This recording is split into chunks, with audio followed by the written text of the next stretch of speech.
అందరికీ నమస్కారం. ఈరోజు మనం వృశ్చిక రాశి వారి గురించి తెలుసుకుందామండి. వృశ్చిక రాశి వారికి జూలై 28వ తేదీన సోమవారం నాడు వీరి జాతక ఫలితాల గురించి అయితే తెలుసుకుందాం. వృశ్చిక రాశి వారు కొత్తగా మన ఛానల్ చూస్తున్నట్లయితే ఛానల్‌ను సబ్స్క్రైబ్ చేసుకొని వీడియో మీకు నచ్చితే లైక్ చేసి సపోర్ట్ చేయడం మాత్రం మర్చిపోకండి. మరి ఆలస్యం చేయకుండా వృశ్చిక రాశి వారి యొక్క పూర్తి జాతక ఫలితాల గురించి అయితే తెలుసుకుందాం. అంతకన్నా ముందుగా శ్రీ పోలేరమ్మ తల్లి దివ్య ఆశీస్సులతో జ్యోతిష్యం చెప్పబడును. మీకు ఏ సమస్య ఉన్నా ప్రేమ, పెళ్లి, సంతానం, వ్యాపారం, భార్యాభర్తల మధ్య గొడవలు, కోర్టు సమస్యలు మీరు ఉన్న చోటనే ఫోన్ ద్వారా మీకు సరైనటువంటి పరిష్కార మార్గం లభిస్తుంది. 9381918252 గురువు గారిని సంప్రదించవలసినటువంటి ఫోన్ నెంబర్. ఇక ఇప్పుడు ఈ రాశి వారికి రేపటి రోజున ఎటువంటి ఫలితాలు, మీకు రేపటి రోజున ఎటువంటి శుభాశుభ పరిణామాలు మీ జీవితంలో కలగబోతున్నాయి, అలాగే మీరు చేయవలసినటువంటి పనులు, చేయకూడనటువంటి పనులు, ఇవన్నీ కూడా ఈరోజు మనం ఈ వీడియో ద్వారా అయితే క్షుణ్ణంగా తెలుసుకుందామండి. కాబట్టి వీడియోని ఎక్కడ కూడా స్కిప్ చేయకుండా చివరి వరకు చూడండి. అప్పుడే మీకైతే పూర్తిగా అర్థమవుతుంది. మరి ఆలస్యం చేయకుండా రేపటి రోజున మీకు ఏం జరగబోతుంది, మీరు చేయవలసినటువంటి పనులు, చేయకూడనటువంటి పనులు, ఇవన్నీ కూడా పూర్తిగా అయితే తెలుసుకోవడానికి ప్రయత్నించండి. మరి రేపటి రోజున మీరు సర్వగ్రహాలు మీకు అనుకూలంగా మారబోతున్నాయనే చెప్పుకోవచ్చు.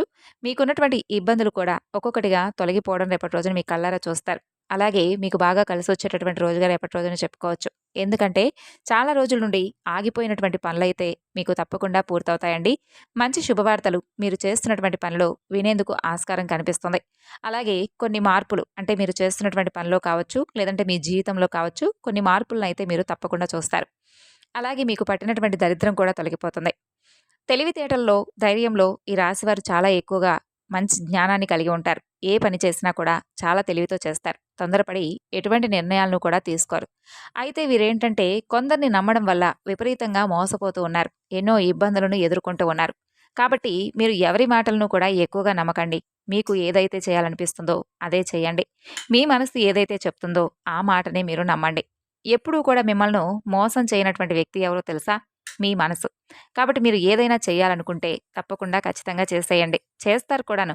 మీ బలం ఏంటనేది మీకు తెలియదు. ఎప్పుడూ కూడా మిమ్మల్ని మీరు తక్కువగా అంచనా వేసుకుంటూ ఉంటున్నారు కాబట్టి, మిమ్మల్ని మీరు తక్కువగా అంచనా వేసుకోకుండా మీకు మీరుగా మంచి సంకల్పాన్ని పెట్టుకోండి. మీ జీవితంలో ఉన్నటువంటి కష్టాలు, బాధలు తప్పకుండా తొలగిపోతాయి అనే సంకల్పంతో భగవంతుడిని ఆరాధించుకుంటూ ఉండండి. అయితే కొన్ని సందర్భాల్లో మీకు ఎదురయ్యేటటువంటి కష్టాలు ఏమిటంటే మీకు మీరుగా కొని తెచ్చుకున్నవి. ఎందుకంటే అప్పుల బాధలు కావచ్చు, ఆర్థిక సమస్యలు కావచ్చు, డబ్బు పరంగా కావచ్చు. ఇలా మీకేదైనా కొన్ని సమస్యలైతే ఇంట్లో అంటే ప్రశాంతమైనటువంటి వాతావరణం లేక, మీ మనసు కూడా ఎప్పుడూ ప్రశాంతత లేక విపరీతమైనటువంటి ఒత్తిడికి లోనవుతూ ఉన్నటువంటి క్షణాలు కూడా లేకపోలేదు. గతంతో పోల్చుకుంటే మీకు రాబోయేటటువంటి రోజుల్లో అంతా కూడా బావుంటుందండి. ఎందుకంటే ఇంట్లో కూడా సంపదలు పెరుగుతాయి. కొన్ని సందర్భాలు మిమ్మల్ని భగవంతుడు కొంచెం బాధ పెట్టినటువంటి మాట వాస్తవమే. అయితే భగవంతుడు పెట్టాడని చెప్పి అనుకోవడం మాత్రం మీ మూర్ఖత్వం అవుతుంది. అది కాలం పెట్టినటువంటి పరీక్ష. మీరు చేసుకున్నటువంటి కొన్ని పనుల వల్ల మీకు మీరుగా ఎదుర్కొంటున్నటువంటి పరీక్షలు. అవి కూడా ఎందుకంటే కొన్ని సందర్భాల్లో మీకు అనుకూలంగా ఉన్నప్పుడు మీ ప్రవర్తన ఒకలాగా, అనుకూలంగా లేనప్పుడు మీ ప్రవర్తన ఒకలాగా ఉంటుంది. అంటే మీ యొక్క వైఖరిని, మీ ధోరణి తప్పకుండా మీరు పూర్తిగా మార్చుకోవాల్సొస్తుంది. ఎందుకంటే మీకు అన్ని విధాలుగా కూడా భగవంతుడు సహాయం చేసినప్పుడు భగవంతుడు ఉన్నాడని చెప్పి ఆయన్ను విస్మరించకుండా ప్రతినిత్యము కూడా పూజలు చేసుకోవడం, ఆయనకు అన్ని రకాల నైవేద్యాలు చేసి పెట్టడం, విపరీతమైనటువంటి పూజలు, వ్రతాలు చేయడం, ఇటువంటివి చేస్తున్నారు. మీకు కొంచెం ఏదైనా ఒక రకంగా అనుకూలంగా లేని క్షణంలో భగవంతుడిని దూషించడం, అలాగే మీరు ఏదైతే అంటే మీరు చేయాలనుకుంటున్నటువంటి ప్రతి పనిలో కూడా మీకు ఏదైనా విపత్తు ఎదురైనా, లేదంటే ఆ పని సజావుగా సాగకపోయినా అన్నిటికీ కూడా కారణం భగవంతుడే అని చెప్పి భగవంతుని దూషించడం, ఇటువంటివన్నీ కూడా కొన్ని మీకు ఎదురు దెబ్బలు తగలడం అనేది సహజంగా జరుగుతూ వస్తున్నాయి. కాబట్టి భగవంతుడిపై ఎప్పుడూ కూడా అపారమైనటువంటి నమ్మకాన్ని ఉంచండి. మీరు ఏం చేసినా కానీ మీకేదైనా ఒక రూపాయి కలిసొచ్చిందనుకోండి, అందులో ఒక పావలైనా కానీ భగవంతుడి యొక్క ఆరాధనకు ఉపయోగించండి. అందులో మీకెవరైనా కానీ నిజంగా సహాయం కోసం ఎదురు చూస్తున్న వారికి సహాయాన్ని అందివ్వడానికి మీరు చేయూతను అందివ్వండి. బేసిక్‌గా ఈ రాశివారు ఏదైనా ఎవరికైనా సహాయం చేయడంలో ముందంజలో ఉంటారు. అయితే మీకు వచ్చినటువంటి ఒక్క రూపాయిలో అయినా, ఒక పావలా అయినా సరే ఎదుటివారికి సహాయంగా ఉండేటట్టుగా మీరు ముందడుగు వేస్తే ఆ రూపాయి రూ. 10 మీ ఆదాయం కూడా విపరీతంగా పెరుగుతుంది. ఇక ఈ రాశి పరంగా రేపటి రోజున విద్యార్థులకు చాలా బ్రహ్మాండంగా కలిసొస్తుంది. మీ కల నెరవేరుతుంది. మంచి స్థాయికి చేరుకునే అవకాశాలు కనిపిస్తున్నాయి. వ్యాపారస్తులకు కూడా మీకున్నటువంటి ఇబ్బందులు తొలగిపోతాయండి. మంచి లాభాలు కనిపిస్తున్నాయి. మీ కుటుంబంలో అందరూ సంతోషంగా ఉండడం చూస్తారు. ఉద్యోగస్తులకు త్వరలోనే జీతాలు పెరుగుతాయి. మంచి ప్రమోషన్లు వచ్చే అవకాశం కనిపిస్తుంది. ఎవరైతే ఉద్యోగాల కోసం ఎదురు చూస్తున్నారో అటువంటి వారికి త్వరలో ఉద్యోగం కూడా లభిస్తుంది. ఇక ఈ రాశి వారికైతే జాలిగుణం అనేది అధికంగా ఉంటుంది. ఆపదలో ఉన్నవారికి తప్పకుండా సహాయం కూడా చేస్తారు. నా అనుకుంటే వారి కోసం ఏదైనా చేస్తారు. వారికి ఏ కష్టం వచ్చినా తోడుగా ఉంటారు.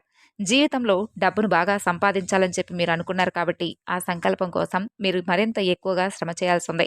మీకు పెద్ద కోరికలనేవి ఏమీ లేవు, కానీ ప్రశాంతమైనటువంటి మనసు కలిగి ఉంటే చాలు. భగవంతుడు మాకు ఉన్న దాంట్లో సంతృప్తిగా ఆనందంగా జీవించే విధంగా అవకాశం ఇస్తే చాలని చెప్పి అనుకుంటున్నారు.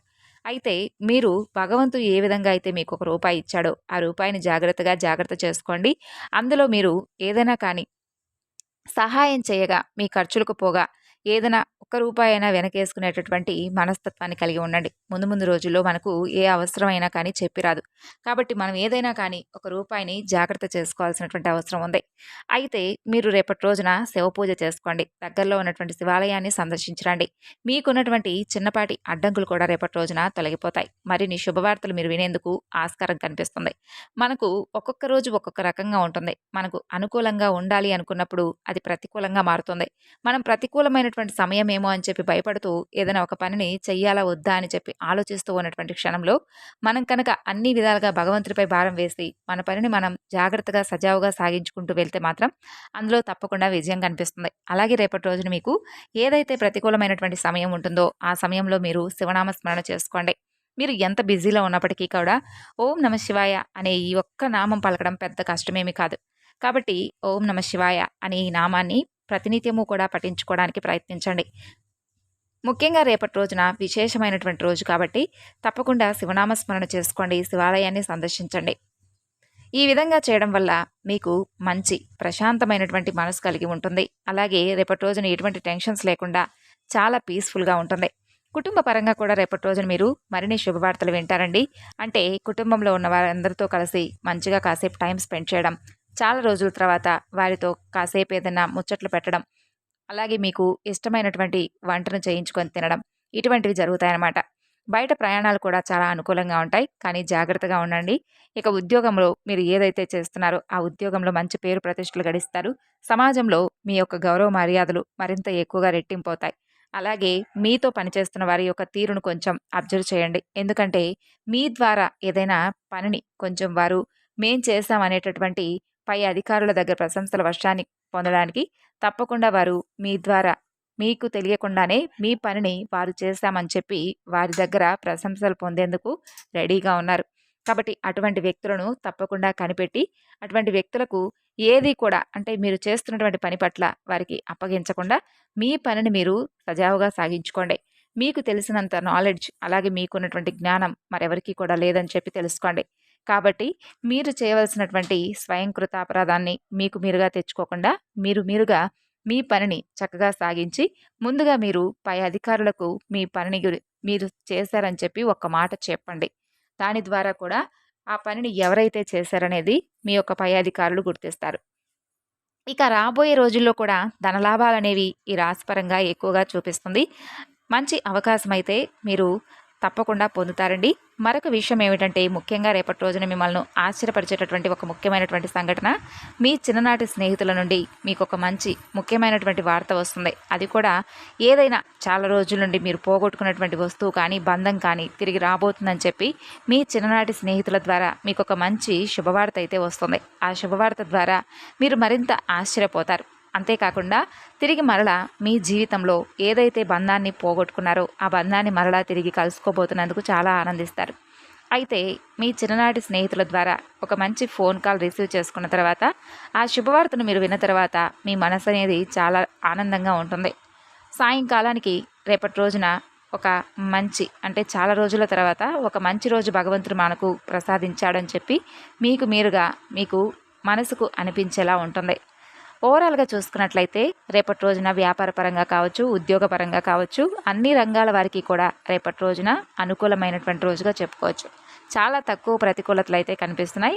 ఉన్నటువంటి ఆ కాసేపు ప్రతికూలమైనటువంటి సమయాన్ని కూడా మీరు అనుకూలంగా మార్చుకోవడానికి చెప్పాం కదండి. శివనామస్మరణ చేసుకోండి. ఇంట్లో చక్కగా దీపారాధన చేసుకోండి. మనసును నిర్మలంగా ఉంచుకోండి. ఏది జరిగినా కూడా భగవంతుడి పాదాల దగ్గర అర్పించండి. మరి తెలుసుకున్నారు కదండి ఈ రాశికి సంబంధించినటువంటి ఇన్ఫర్మేషన్. తిరిగి మరలా మరొక చక్కని వీడియోలో కలుసుకుందాం. అంతవరకు నమస్కారం.